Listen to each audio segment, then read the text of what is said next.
히말라야 산속에는 낮에는 신나게 놀다가 밤만 되면은 잘 둥지가 없어서 다른 새 둥지에 가서 구박을 받으며 밤을 지내는 야맹조라는 새가 있답니다.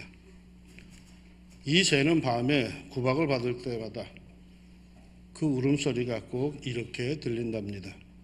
내일이면 집 지으리, 내일이면 집 지으리. 그러다가 정작 낮이 되면 언제 그랬느냐는 듯 집 지을 생각은 안 하고 그저 신나게 놀다가 밤이 되면 또다시 내일이면 집 지으리, 내일이면 집 지으리 후회하는 울음을 운다고 합니다. 꼭 내 이야기인데 하는 분이 있으십니까? 기회가 있을 때에 선용합시다. 하나님께서 우리에게 주신 은혜 중에 큰 은혜는 우리에게 기회를 주셨다는 것입니다. 돌이킬 수 있는 기회, 청산할 수 있는 기회, 결단할 수 있는 기회, 하나님의 자녀답게 살아갈 수 있는 기회를 주셨습니다. 가룟 유다, 예수님이 12제자 중에 가장 똑똑한 사람이죠. 예수님이 12제자 중에 11명은 대부분 북부 갈릴리, 즉 변두리 출신이고 이 단 한 명 유다만은 남부 유대 출신입니다. 11명은 촌사람들이고 유다만이 글깨나 배운 도시 출신이라는 뜻입니다. 그가 예수님의 일행 중 무엇을 맡았는지 아시죠? 돈보따리, 회계입니다. 회계는 아무에게나 맡기는 게 아니죠. 가장 셈이 빠르고 정확하고 가장 신뢰가 가는 사람에게 회계를 맡깁니다. 그러니까 예수님의 일행의 돈보따리를 맡았다 하는 것은 그 그룹에서 유다가 가장 예수님의 신임을 많이 얻었다라는 뜻일 겁니다. 돈보따리를 아무에게나 맡길 수는 없지 않겠습니까? 그런데 우리가 잘 알고 있듯이 이 유다가 결정적인 배신을 합니다. 예수님을 배반합니다. 그리고 바로 이어서 예수님은 십자가를 지시죠. 유다의 배신이 예수님이 십자가를 지는데 결정적 계기가 되었다라고들 말합니다. 그래서 사람들은 가룟 유다를 저주받은 배신자라고 욕을 하지요. 그러나 또 어떤 사람들은 사실 가룟 유다는 불쌍한 희생양이라고 말들 합니다. 십자가 구원의 역사를 위해서 누군가는 배신을 해야 했는데 그 당사자가 바로 유다였고 유다는 그 역을 맡도록 운명되어져 있다라는 것입니다. 락 뮤지컬이라고 하는 지저스 크라이스트 슈퍼스타에 보면은 유다의 절규가 이렇게 나옵니다. 예수여, 당신은 나를 이용했어요. 나는 당신의 희생양이에요. 정말일까요? 유다는 희생양입니까? 유다는 그렇게 운명이 되어져 있었습니까? 여기서 우리는 시선을 잠시 로마서로 옮겨갑니다. 여러분의 이해를 돕기 위해서 공동번역 성경으로 로마서 3장 5절 이하를 제가 읽어드립니다. 우리의 불의가 오히려 하나님의 정의를 드러낸다고 하면 어떻게 되겠습니까? 그렇다면 우리에게 진노를 내리시는 하나님을 옳지 않다고 말할 수 있겠습니까? 이것은 사람의 생각으로 하는 말이지 절대로 그럴 수 없습니다. 사실 그렇다면 하나님께서 어떻게 세상을 심판하시겠습니까? 무슨 뜻인가 하면은 내가 악함으로 하나님의 선함이 더욱 드러난다면, 내가 악역을 행함으로 하나님의 계획을 이룬다면은 나는 죄가 없다라는 겁니다. 하나님의 역사에 내가 일조한 것이기 때문에 그렇다는 거죠. 다 하나님께서 배역을 결정해 놓으시고 하나님께서 어떻게 우리들을 심판하실 수 있느냐라고 하는 겁니다. 하나님은 공의의 하나님이십니다. 결코 불의를 통해서 공의를 이루시지 않습니다. 하나님은 아무리 급해도 정의를 사용하시지 불의를 사용하시지 않습니다. 그리고 하나님은 그 누구도 악역을 운명으로 주지 않았습니다. 만약 운명 지어졌다면 하나님은 인간을 심판하실 수가 없겠죠. 죄는 모두 각자 하나님 앞에 자기가 책임져야 하는 것입니다. 창세기 4장에 보면은 하나님께서 가인에게 이렇게 말씀을 하십니다. 죄가 너를 원하나 너는 죄를 다스릴지니라. 인간에게는 죄를 행하고자 하는 욕구가 있을 뿐이고 올바른 인간이라면 그 죄의 욕구를 다스려야 한다는 것입니다. 하나님의 자녀는 죄의 욕구를 죽이며 성령의 감동을 따라 살아야 합니다. 이것을 갖고 영으로 육을 죽이면 살리라 하는 그렇게 표현합니다. 여러분, 죄의 욕구는 누구에게나 다 있습니다. 아무리 성인군자라 할지라도 죄의 욕구, 죄의 욕망은 다 있습니다. 그러나 그 욕구를, 그 욕망을 성도는 말이죠, 다스려야 한다는 것입니다. 그러므로 유다가 희생양이었다라고 하는 것은 성경적으로 무식한 말입니다. 유다는 그렇게 운명지어지지 않았습니다. 유다는 그것을 물리칠 수 있는 힘이 있었던 겁니다.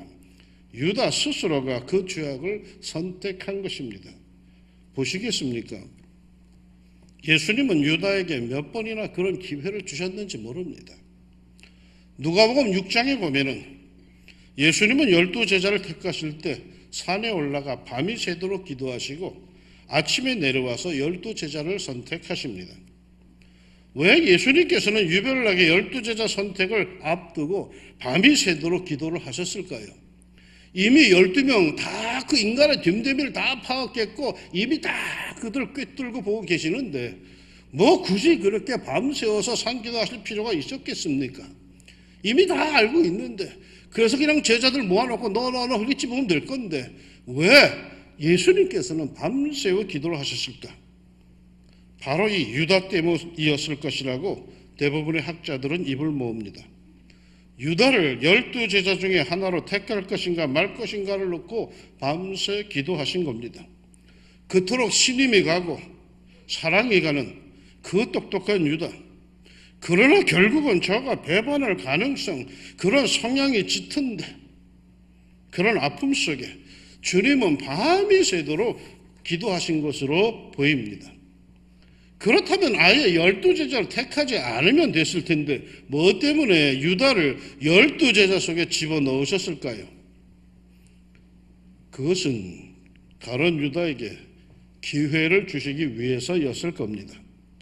아예 당신 가까이에 두고 3년 동안을 동고동락하며 당신의 곁에서 당신과 함께 살다 보면 혹시나 모를 일이지라고 하는 기대감에 굳이 유다를 12제자 속에 집어넣으셨을 겁니다. 그 후에 예수님은 3년 동안 제자들과 함께 하시면서 얼마나 많은 기회를 유다에게 주셨겠습니까? 제발 알아들어라. 제발 눈치 좀 채라. 예수님께서는 수도 없이 많은 기회를 그에게 주셨을 겁니다. 그러다 마침내 그 마지막 현장이 오늘 본문의 최후 만찬 장소입니다. 마지막 만찬 석상에서 예수님은 우울하게 말씀하십니다. 21절. 그들이 먹을 때 이르시되 내가 진실로 너희에게 이르노니 너희 중에 한 사람이 나를 팔리라 하시니 그동안은 빙 돌려서 많은 기회를 주셨는데 종래 못 알아들으니 이제는 직사포를 쏘십니다. 단도직입적으로 말씀하십니다. 너희 중에 한 사람이 나를 팔리라. 그러자 제자들이 술렁거립니다. 22절. 그들이 몹시 근심하여 각각 여짜오되 주여 나는 아니지요. 제자들이 이렇게 나오자 가룟 유다는 얼마나 가슴이 철렁했을까요? 보세요. 그는 그 장소에 오기 직전에 이미 대제사장들에게 가서 은 30냥을 받고 예수님을 넘겨주겠다고 약속을 하고 왔습니다. 구체적으로 그의 몸 한 구석에는 예수님의 몸값 은 30냥이 있습니다. 이쯤 되면 우리의 상식으로 그는 주님 앞에 무릎을 탁 꿇었어야 합니다. 모르는 것이 없으신 그 하나님의 아들 예수님 앞에 무릎을 꿇고 잘못했다고 주여 제가 죄인입니다 라고 했어야 합니다. 그런데 그는 어떻게 나옵니까? 끝까지 시침을 뚝 떼고 다른 제자들처럼 똑같이 말을 합니다. 라비여 나는 아니지요. 그는 끝내 위선을 떱니다. 그의 몸이 움직일 때마다 그 주머니 안에서 은 30냥이 흔들렸을 텐데 그것을 양심의 소리로 듣지 못하고 죄악의 손길로 그것을 꽉 눌러버립니다. 주께서 마지막 기회를 주셨음에도 그는 눈을 질끈 감아버렸습니다. 어떻게 이럴 수 있을까요? 여기서 우리는 이미 마음이 떠나버린 유다를 감지할 수 있습니다. 다른 제자들은 예수님을 향해서 주여 나는 아니지요 하는데 반하여서 유다는 랍비여 나는 아니지요 합니다. 예수님이 유다에게는 이제 더 이상 주님이 아니었던 겁니다. 그냥 랍비, 선생님, 인간 중에 하나였던 겁니다. 자신의 삶을 좌지우지할 수 있는 주인님, 주님이 아니라 여러 스승, 많은 선생님들 중에 하나였던 거죠. 여러분에게는 예수님이 누구십니까? 랍비입니까? 주님입니까? 오래전에 신방을 갔다가 교회에 나오지 않는 어느 집사님의 남편을 만나게 됐습니다. 그분이 저를 보고 웃으면서 그럽니다. 나는 교회 나가지 않아도 예수님의 가르침을 아주 좋아합니다. 예수님의 말씀은 다 오르신 말씀들입니다. 그러니까 교회는 나가지 않아도 예수님의 말씀은 좋아하고 있으니 교회 나오라고 권하지 말라라는 그런 뜻입니다. 이분에게 예수님은 랍비입니다. 좋은 가르침을 주신 위대한 선생, 위대한 멘토입니다. 그러나 성경이 우리에게 요구하는 것은 그거 아닙니다. 너희는 나를 누구라 하느냐 하는 예수님의 질문에 베드로는 분명하게 대답을 합니다.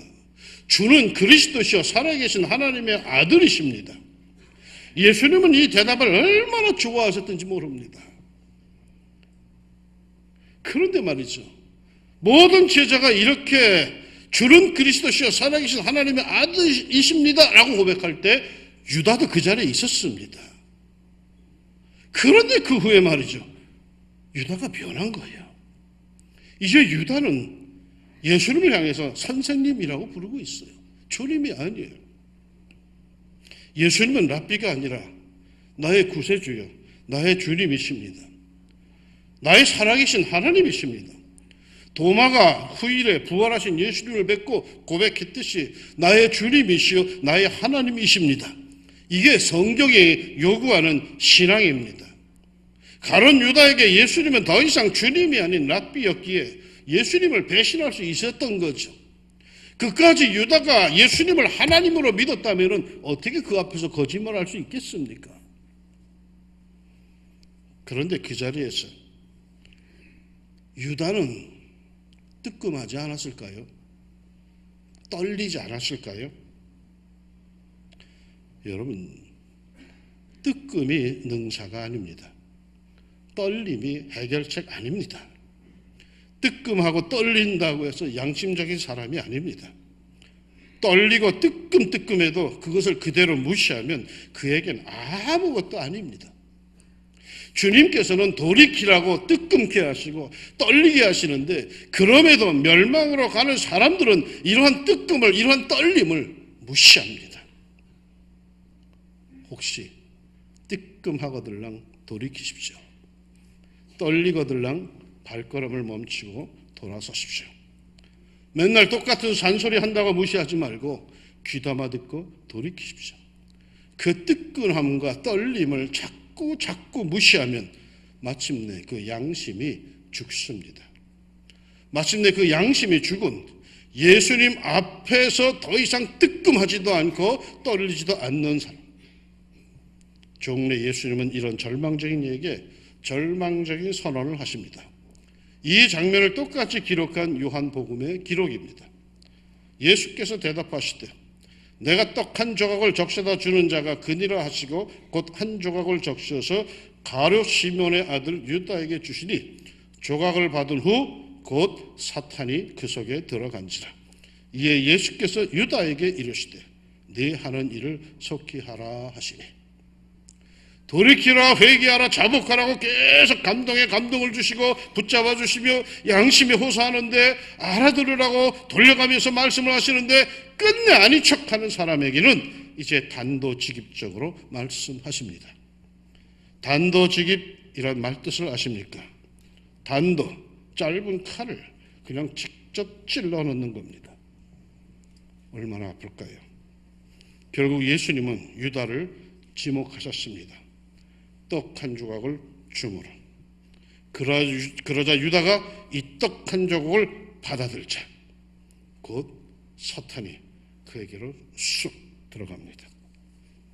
그리고는 네 하는 일을 속히 하라. 예수님이 이제 끝을 냅니다.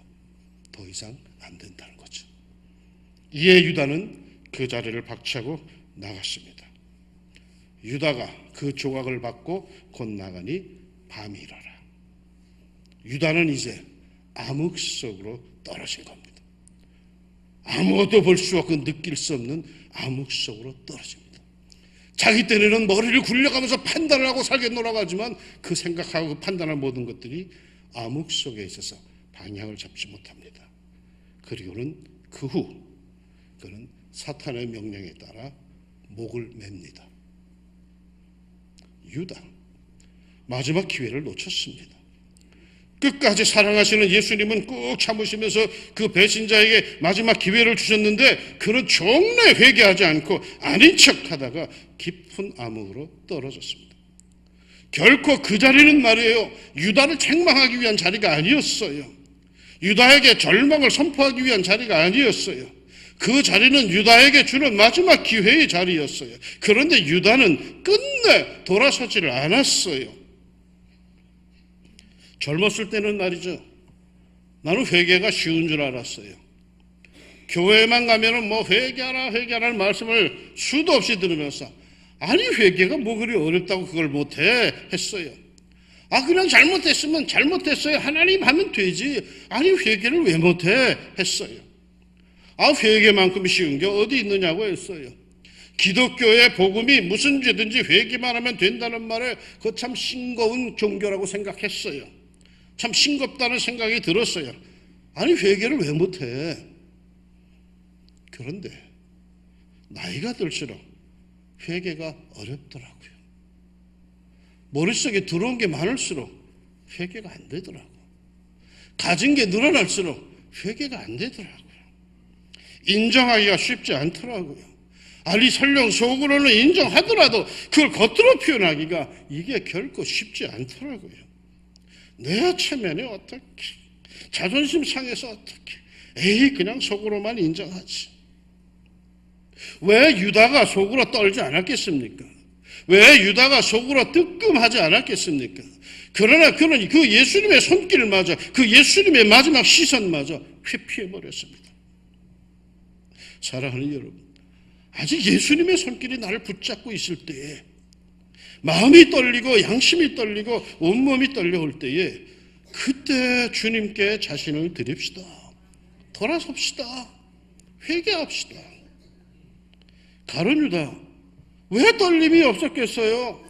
그러나 그 떨림이 마땅히 주님 앞에 무릎을 꿇는 것으로 이어져야만 했어요. 왜 뜨끔하지 않았겠어요? 그러나 그 뜨끔함이 주님 품에 안기는 것으로 이어져야만 했어요. 그런데 유감스럽게도 유다는 자존심을 내면서 튕겨나간 것 같아요. 끝까지 아닌 척했어요. 끝까지 경건한 척했어요. 끝까지 충성하는 척했어요. 이미 진실을 아시는 예수님이신데, 우리의 중심을 꿰뚫어 보시는 하나님이신데 그분 앞에 아닌 척 교만을 떨었어요. 사랑하는 여러분, 신앙 양심이 떨려오거든, 성령의 감동 속에 눈물이 핑 돌거든, 영혼이 저 깊숙한 곳에서 저려오거든, 무한하신 하나님의 사랑 앞에 무릎을 꿇읍시다. 그 사랑 앞에 회개합시다. 어떠한 부족한 이도, 어떠한 더러운 이도, 어떠한 위선자도 우리 예수님 용서하시고 품에 안아주십니다. 십자가로도 가까이 다가서는 사순절이 깊어갑니다. 주님께서 여러분을 붙드실 때, 양심의 가책이 오고 뜨끔하고 떨려올 때 아닌 척하지 말고 그 자리에서 그 순간에 주님께 고백하고 회개하는 용기 있는 그리스도인이 됩시다. 기회를 살립시다. 우리에겐 아직 기회가 있습니다. 그러나 이 기회는 무한정 계속될 것은 아닙니다. 지금 기회가 있을 때 기도합시다. 신한 양심에 귀를 기울이고 성령의 감동에 귀를 기울여서 주의 성도답게 결단하고 세상으로부터 돌아섭시다. 추한 냄새 풍기지 말고 향기로운 삶으로 참된 그리스도인으로 살아갑시다. 그렇게 결단하고 그리 삽시다. 바라고 바라기는 주님의 말씀이 굳어가는 여러분의 신앙 양심을 더욱 괴롭히기를 바랍니다. 이 사순절에는 불려지는 찬송가가 묵상되는 성경 말씀들이 모두 여러분의 영혼을 괴롭힐 수 있는 한 많이 괴롭히기를 바랍니다. 그리고 그것을 변화되는 기회로 삼는 지혜롭고도 용기 있는 주님의 자녀들이 되시기를 우리 예수님의 이름으로 축원합니다. 아멘. 기도합시다. 부지런히 열심히 사는데 오늘 찬송 속에 뭔가 안에서 느껴집니다. 말씀을 묵상하는데 그 말씀이 그날따라 왜 이리 꿈틀꿈틀 살아서 내 안에서 뭔가를 얘기하는지, 내 안에서 깊숙한 곳에서 너 그래도 되냐? 라는 생각이 불쑥 올라옵니다. 하나님, 이 사순절 기간에는 좀 더 많이 저희들 고민하게 하옵소서. 이 세상이 이렇게 좋은데 허랑방탕하게 보내지 않게 해주시고, 내 영혼이, 내 신앙 양심이 많이 괴로움을 당하게 하시고, 그럴 때마다 무릎 꿇고 회개하고 하나님이 다시 붙잡아 주시는 그 은혜를 누릴 수 있는 하나님의 성도들답게 그리 살아가게 하여 주옵소서. 사순절이라고 하면서 주님의 십자가를 바라본다 하면서 언제나 우리는 바리새인처럼 자기를 돌아보지 않고 그냥 늘 남들만 손가락질하면서 그리 삽니다. 하나님, 문제는 내 자신입니다. 내 안에 신앙 양심을 더욱 활발하게 하시고 내 안에 뜨거운 하나님을 향한 열정과 감동을 허락하여 주시사 기회가 있을 때, 뭔가 느껴질 때 돌아설 수 있는, 무릎 꿇을 수 있는 결단하는 성도의 삶이 되게 하여 주옵소서. 예수님 이름으로 기도합니다. 아멘.